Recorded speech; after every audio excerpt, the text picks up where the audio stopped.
Hello everyone, welcome back to Let's Play Super Paper Mario.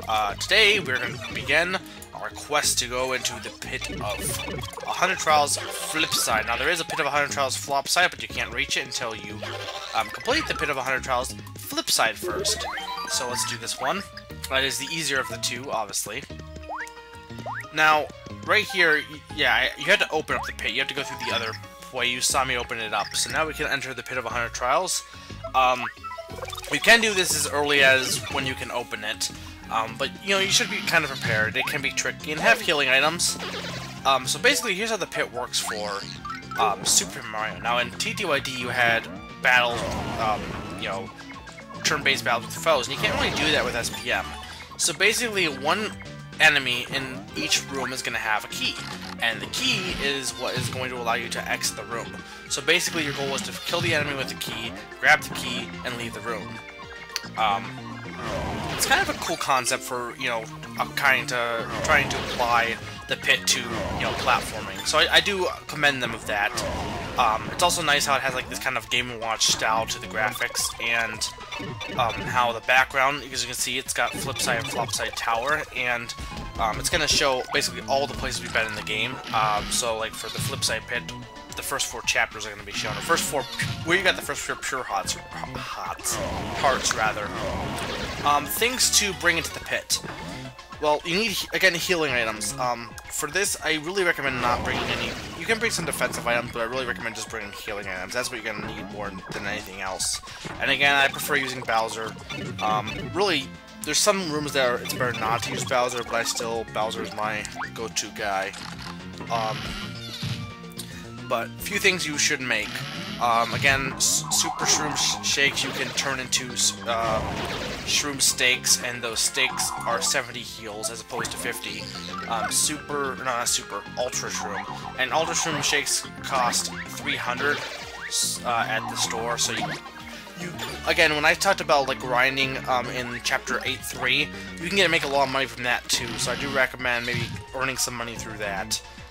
Something else that I didn't really mention in Samurai Kingdom, if you go to the card shop in Flopside, you can buy catch cards, and they will allow you to do more damage to enemies. So that's useful for the Samurai. It's also useful for... that's why I think I was able to do more damage to one of the types of Samurai, because of the card. It's also useful to buying stuff from the pit and Flop pit as well. So that's always something you can do to increase your damage. You should also... so yeah, you can make get Whack-A-Bumps. You can make shrooms.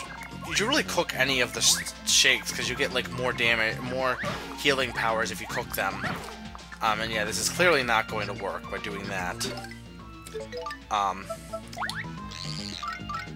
Let's hammer you. But yeah, you should do that. And then you should also make emergency rations. And how you make and this is actually the thing you should do the most. To an extent. Of course, the more higher level you get, the less effective it is. Emergency rations are made, you have to go to Saffron, or Dillis. I think Dillis, the person who merges two. If you have Fire Burst and a Shroom Shake, basically it makes emergency rations, which only heals 10 damage, except if you're in the pit, and I think maybe the space too, but definitely if you're in the pit, it heals 50. And it costs 50 coins to get both the Shroom Shake and the Fire Burst. So it's definitely worth it for 50 heal. I mean, Ultra Shroom Shake, which heal 50 normally, costs 300, and you're getting it for only 50. You're getting a healing item that heals 50 for $50 or 50 coins. Granted, it only heals 50 in the pit, but then again, the only time you're going to really need it is in the pit anyway, I feel, so definitely worth getting. So yeah, the pit kind of is, the music's kind of like, it gets old after a while, but it's cool. I kind of wish they came up with, I don't know, actually, to be honest, the solution for the pit is pretty cool. There's some things I'll complain about that has to more do with the Flop pit, but the Flip pit, though, again, as you can see, it can go pretty fast, or it can take a while. Already we're at room 9, and that's in like what, you know, 8 minutes, or not 8 minutes, no, not too long. I feel like basically the pits each take about an hour, I feel. Like, it's about 5 minutes per, floor. Well, maybe, nah, give or take. It's about give or take. Anyway, tippy card. So, each 10 floors, just like in the Pit of 1,000, or Pit of 1,000, Pit of 100 Trials, 1,000 your door, you get a prize, and here it's catch cards, so every, 10 floors on the Pit of 100 Trials in this game, or in Flipside, you get, a pixel card. So, you know, there's that one, and then I think a few of the pixels, there's one that, again, remember we haven't gotten all the pixels yet, but there's one that's not getting in this pit. There's one that's, I think Barry and Piccolo are gotten at random locations. Yeah, there's different. Most of the normal pixels that you get here. Tippy, you can spoil, like, you can exit the pit early, so you can spoil the fact that she's timpaning really early on. But yeah, for the most part, the pit's pretty straightforward and not too hard. It can be annoying, depending on the enemies. There are certain enemies that are definitely more obnoxious to deal with than other enemies. These guys, well, you can't burn them, but you can just jump on them, and they're pretty easy. Again, at this point, a lot of the beginning enemies should be taken out no problem. Of course, you have the Shorps, which are annoying because you have to bomb them no matter what you do. Luckily, these ones only take one bomb. Yeah, this is the fact of me being impatient and not wanting to wait, or go around or wait. I just want, no, you need to turn around, bright eyes. Every time it, no, and here we have the mysterious power wheel. As you'll see, this, I get really unlucky with this. I'll get stuff like, oh, look, Voltrum. Voltrum's not bad, it's just, I don't know. I would have preferred healing items, though really I don't, you shouldn't have too much issue with the Flipside pit. It's not too difficult to deal with. Overall, at least. The Flipside pit's just pretty much straightforward. But yeah, I do like the aesthetic with the Game & Watch type style, where like the doors are in the background already, but they, you know, it's kind of like, I like that, the LCD kind of Game & Watch style. And I like how the backgrounds are kind of got this cool style to the artwork, and how, you know, it's like, oh, you'll see later on, like, this one's not like a good example, it's just the towers, but there's some really cool ones later on. I wish they would have either, like, changed the music as you go down the pit, or just make it, though, again, I guess I can't complain, because the music in TTYD was just, it was just kind of like background music, just, you know, like, it wasn't even really music, it was more just background noise, so it is definitely better than that.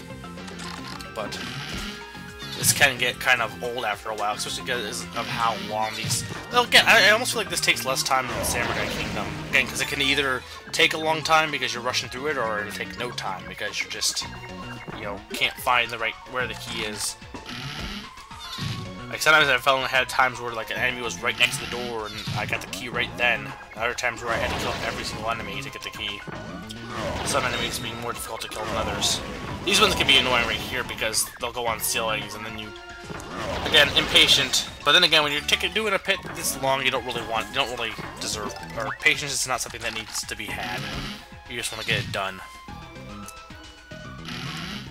I definitely recommend going to the Flipside pit. Flipside pit is another issue. If you want to be 100%, if you're 100% completionist, yeah. But Flopside, and I would say do it once, but the Flopside pit is kind of, I'll get into that, but like this one I think is entirely dealable. It's pretty fast, and the reward's pretty cool. And you can do it pretty early on too if you wanted to.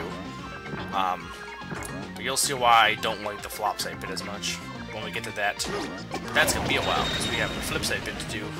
And yeah, we can't destroy Buzzy Beetles, so bomb. When a problem comes along, you must bomb it. Now bomb it. Can you imagine if that was your philosophy of life? It's like, oh, I can't solve this problem on my math homework. Bomb. Granted, that would be kind of a scary world. If problems were solved, though then again, sometimes problems are solved with bombs, which is sad. But you know, I don't know. Go, Bowser. Oh, no, Peach. Go, Bowser! Send Peach out! I'm wondering when they're gonna come out with... I really want them to come with the... I know they're probably gonna wait till, like, Gray if it comes out to release them, but I really wish... Like, I mentioned how I got 100%, or 100%, a living Pokedex, basically. For Black and White, I have every single Pokemon and its pre-evolutions. Like, you know, the Pokedex will fill up it, and if you evolve a Pokemon, you won't have the like, if Charmander evolves to Charmeleon, you won't have Charmander anymore, but it will still count it in the Pokedex. But I have every single one of them. This is, Tharu. But I have every single one of the, Pokemon in my, like, all of the Pokemon ever. Including form differences. Like, I have every form of Deoxys and every form of, like, Deerling and stuff. But the... I know all the... I don't have all the gender ones, but I have the gender ones for Gen 4. Gen 5, rather, not 4. But, because like, I don't have the gender differences for, like, every Pikachu. I could have done it for, like, some of the Gen 4 ones, because they're pretty obvious, but, the one thing is...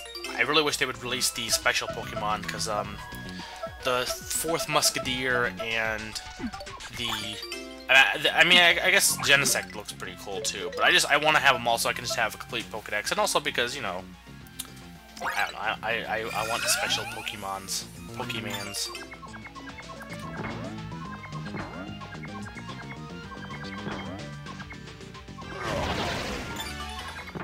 A lot of people were, like, thinking that Black and White wasn't going to be any good. And, like, I don't know. I feel like that's what Skyward Sword. Like, some people were like, yeah, I don't know if it's like they're worried about the motion control. I mean, you know, I can understand worrying about the motion controls, but I don't know. Everything I see about Skyward Sword just makes me want to get it even more.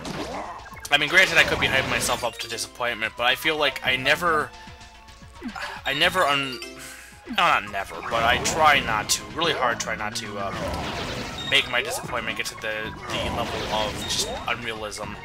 But then again, that's not always easy to do. So, I don't know though. So I've yet to been disappointed by a Zelda game. Even Twilight Princess, I enjoyed. So I've yet to be disappointed by the Zelda game. I mean, I know I rag on Ocarina of Time, but I still like it. But I've yet to be disappointed by a Zelda game, and everything I see from Skyward Sword just amazes me.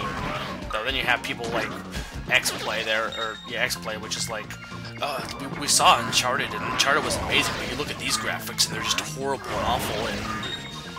But that's from, what's her, not Morgan, maybe, the one person from, the girl from X-Play who said that Super Mario Galaxy need to be realistic. It's like, I can understand liking realism, I said this before, and I've said this in this project, but there's nothing wrong with having some things being, you know, a little bit more colorful, a little bit more toony. There's nothing wrong with that. Variety is the spice of life. Bowser is variety. Wait, what? Yeah. I wanted to fit Bowser in there. I wanted Bowser to feel special, and that is how I did that. Anyway, I'm about out of time, so next time I will be doing more of this pit. So I am Ben Maker 400, and I'm reminding you that variety is the spice of life.